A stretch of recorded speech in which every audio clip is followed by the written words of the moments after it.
Well, people always say to me, you know, if there's extraterrestrials and if there's UFOs, why don't they make themselves known to us publicly? Well, I think with the space shuttle mission STS-80, that's exactly what they did do. You see objects which are out of focus, or they are transparent in some kind of way. And the first one comes from behind the space shuttle, comes into the field of view, and they make their way to the upper atmosphere. That's at least what it looks like. It's joined by many others, and you get a kind of rough circular formation appearing. And then you get the piece de resistance, the last orb comes into the center of this formation, and as soon as it finds its position, it lights up. And then you can see a sort of dance of lights around this formation. Now, this suggests to me incredible intelligence.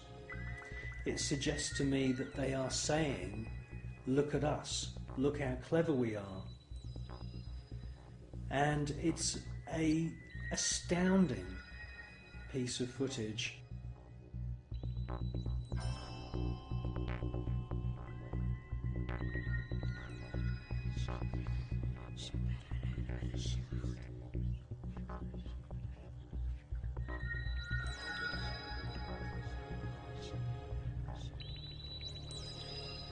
These extraterrestrial craft are attracted to thunderstorms, and many times we see lightning on the surface of the planet or in the atmosphere of planet Earth. And as soon as these electric storms start, the UFOs swarm into the area.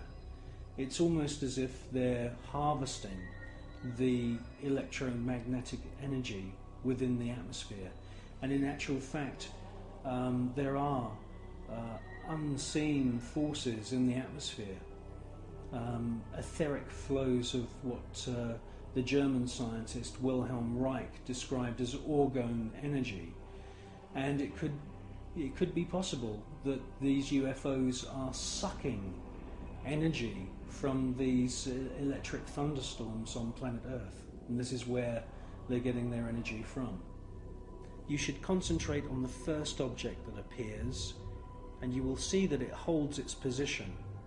Many TV stations have actually broadcast this STS-80 footage, but they only show you the few seconds of the large glowing orb coming from the lower atmosphere.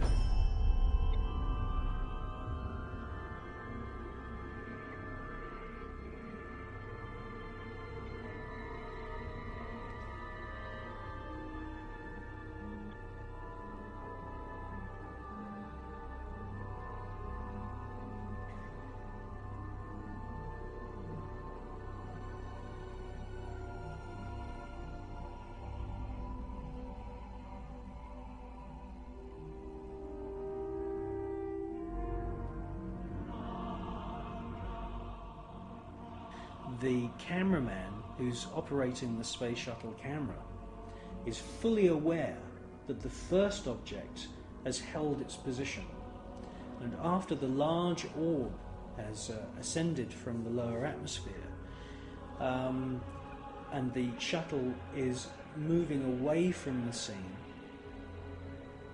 the cameraman is actually zooming in at the end of the sequence to double check the position of the first luminous orb, and it's a fascinating piece of video.